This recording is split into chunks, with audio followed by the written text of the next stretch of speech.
Hello friends, this is my second program of Python.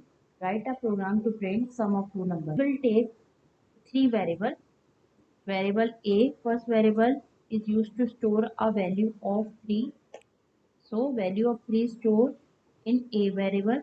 Second variable B. B stores value of 2. Next variable C.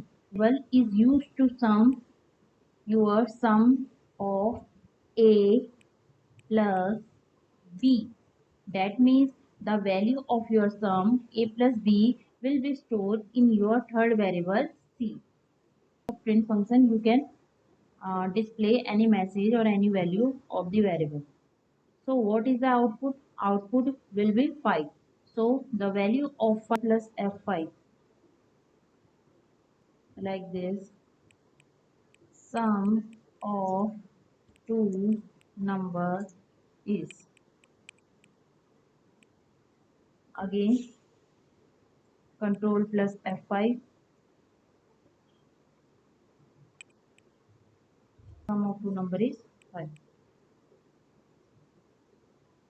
Thank you.